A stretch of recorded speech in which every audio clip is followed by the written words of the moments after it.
I've been a fan of the Five Nights at Freddy's series for a long time, and I like to think about the lore in a FNAF 1 through 4 perspective, and something that frequently gets brought up is how the original intention was that FNAF 4 was supposed to reveal that the entire franchise up to that point was all a dream.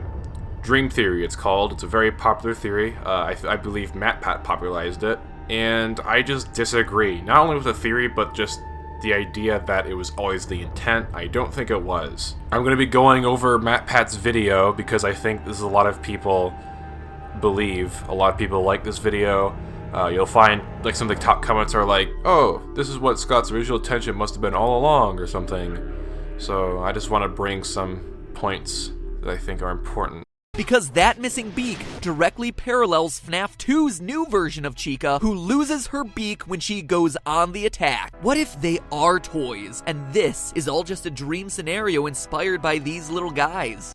What really confuses me is that everyone talks about this clue in particular and how it proves the dream theory, but it doesn't really answer the actual question. The question itself is, why would the Tiny Toy Chica be missing her beak? And yes, it's definitely a parallel to FNAF 2, but this fails to explain why the Toy Chica's beak is missing in FNAF 4. It's even extremely specific. It says in the FNAF 4 minigame in particular. It's not talking about FNAF 2. I think the answer is not as complex as people are trying to make it out to be. The Tiny Toy Chica is missing her beak because the little girl took it off. What does that mean?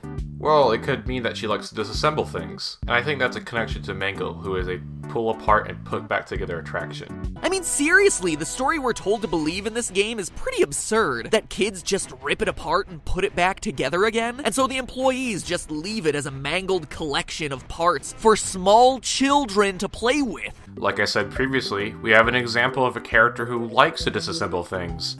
If this little girl likes to disassemble things, then surely other kids would like to do that too, right? Maybe it's kids like her that inspired Mangle to come into existence in the first place. I don't think it's as nonsensical as MatPat's trying to make it seem. FNAF 3's Springtrap is directly inspired by the girl in her golden body finger puppet that pinches and traps her finger. But why would he dream about the Spring Bunny plush? It's not really important to him, it's just kind of a thing he saw once. Also, the implications of this are gonna mess something up later. What is seen in shadows is easily misunderstood in the mind of a child. Yes, he could be referencing the shadow animatronics, which are literal shadows, but what he's more likely referencing is Purple Guy helping a fellow employee put on the yellow suit. They're in a dark, shadowy room, and what the kid sees, or what he thinks he sees, is someone getting violently stuffed into a suit when it's just a mascot putting on its head. In multiple points in FNAF 4's story, we see the crying child break down and cry. If the child saw what he thought was a murder, he would definitely break down and cry, or at least show some sort of reaction. But he doesn't, so clearly that's not what he thought was happening. Listen to the sound that you hear at the end of every night of the first 3 games.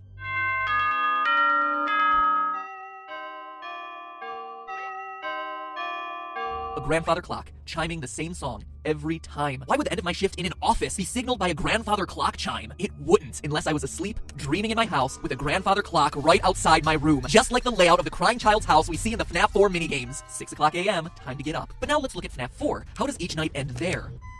A beeping alarm clock. Why? Because we're no longer in the crying child's house. We're in a hospital, trying to recover from being bitten. Hence the pills, IV, and flower Easter eggs. This makes things really confusing because you're implying that FNAF 1 through 3 takes place before FNAF 4.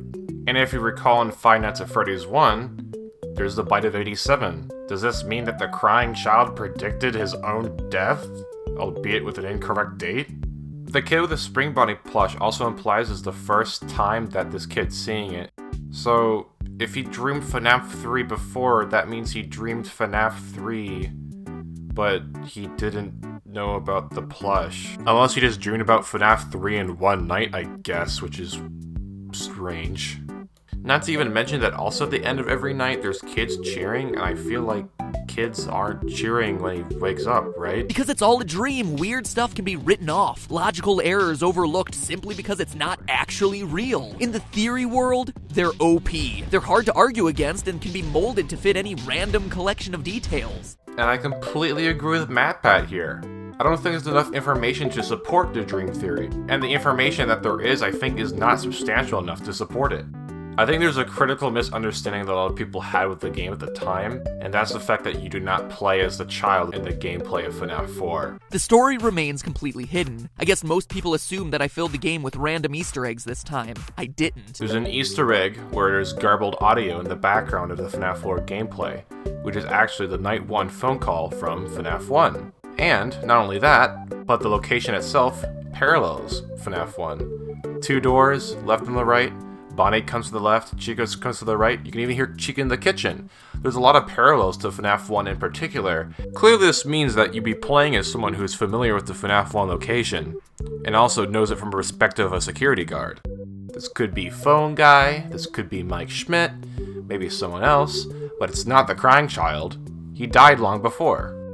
Also, if the dream theory is the ultimate answer to what Scott wanted for the story, then what's inside the box? The box is the natural conclusion to the story, right? So it should be easy to answer, but clearly it's not. So, in conclusion, I do not like the dream theory. Not one bit. It's a theory I never really liked. It's not a very satisfying one. I don't know why Scott would do it for his story. It doesn't really answer a lot of things. It makes the timeline more confusing. It's just not very satisfying and doesn't answer a whole lot of questions. And I definitely don't think it was Scott's original intention. Anyway, I hope you consider what I said. Maybe you didn't disagree completely, and that's okay. I just wanted to bring my own perspective onto things.